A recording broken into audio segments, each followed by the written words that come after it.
Hey guys, what is going on? This is Wrestlelamia here, back with some more news. Join us now as we look at the wildest news stories and rumors you need to know, including truth behind WWE firings, WWE accused, Nakamura released name retiring, female bloodline coming to WWE, John Cena challenged, plus much more. Be sure to subscribe and hit that notification bell for daily wrestling videos and follow us on Facebook for exclusive lists.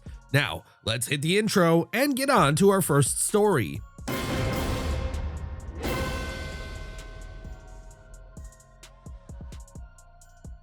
Truth behind WWE firings. Our top story today looks at the fallout from the recent WWE releases and the potential reason as to why WWE made the executive call to fire so many notable names. According to Dave Meltzer on Wrestling Observer Radio, a lot of the NXT releases were due to the talents in question not working hard in training. Many of those cut were perceived as not working hard in training, and if you don't work hard in training, there's so many people who do. And at this point, if the feeling is you're not working hard in training, I saw the term lazy, the ones who are lazy are gonna be gone, and the ones who didn't stand out are gonna be gone. This has naturally led to a lot of uproar with the fan base, as names such as Cora Jade were prominent fixtures on TV and seemed destined for an eventual main roster call-up. Former NXT talent are now starting to clap back at the report, with former star Gigi Dolan taking to X to state that this excuse is utter nonsense. When I was traveling to work for either of the two companies I was working for, I trained very hard 3 to 4 days a week, bumping my ass off and doing cardio drills with one of the best and toughest coaches I've worked with,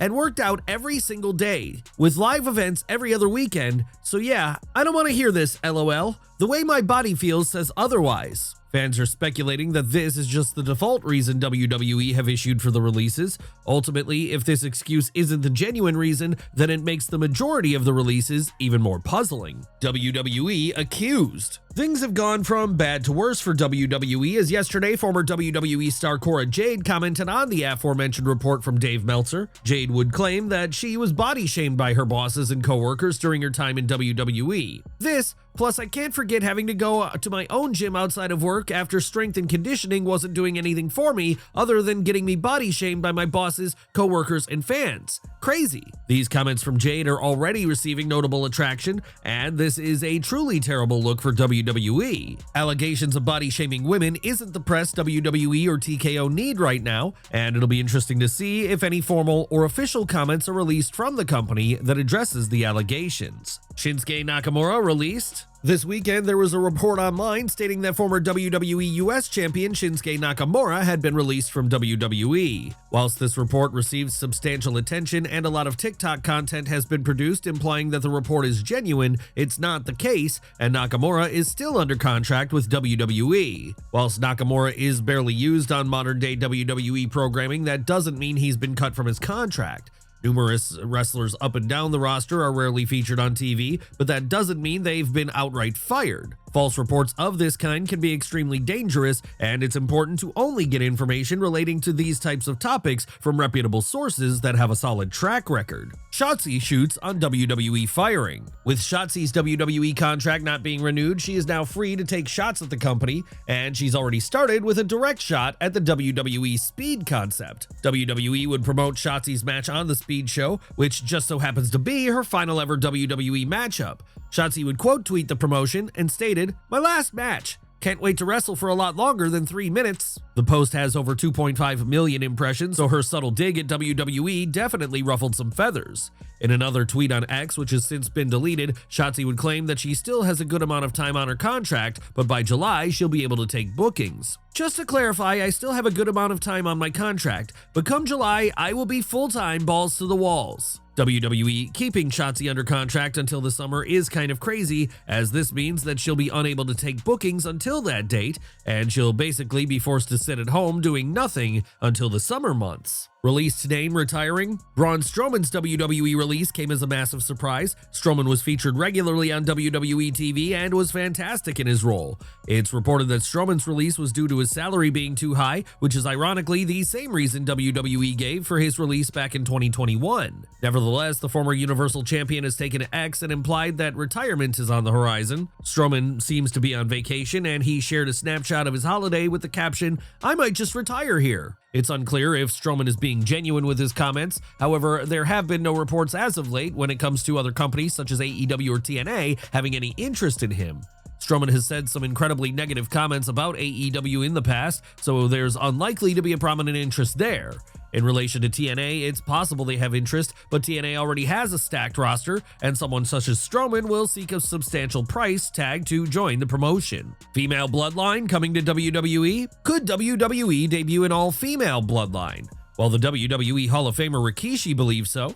According to the man himself, on the latest edition of his podcast, he stated that a female bloodline would make business sense, and he even suggested 4 names to be involved. Why not? I think it's good for business. The bloodline is not only men in the family, we got females in this family, females that can work, females that can draw, females that can carry the ball.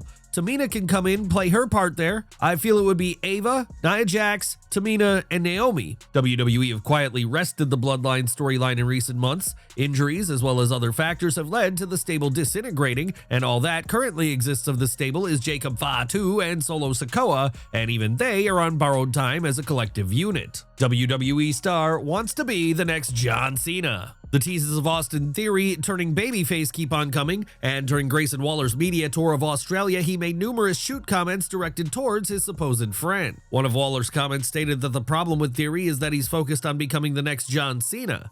Speaking to the West, Waller stated, "He wants to be the next John Cena. I don't want to be that. I could care less about the little kids." At one stage, it did look like WWE, specifically Vince McMahon, wanted to make Theory the next version of Cena, so it's interesting that Waller has directly mentioned the Cena admiration. WWE could still easily make Theory a big-time player in the company as he has stability and the age to be moved up the card in subsequent years. The issue is that Triple H evidently doesn't see Theory the way McMahon saw him. Triple H sees Theory as a mid-card talent, which is a far cry from the high aspirations McMahon had for the former Money in the Bank holder. WWE Tag Team breakup incoming? Grayson Waller would also be interviewed for the AMM show, and Waller addressed the direct issues between he and Austin Theory, and the comments without a doubt implied that the breakup is coming sooner rather than later. Maybe he's not working the same way that I am. I think the problem with Austin Theory is that he's a good guy. He's not what people assume he is, and that kind of frustrates me at times. Like, he's not willing to do whatever it takes.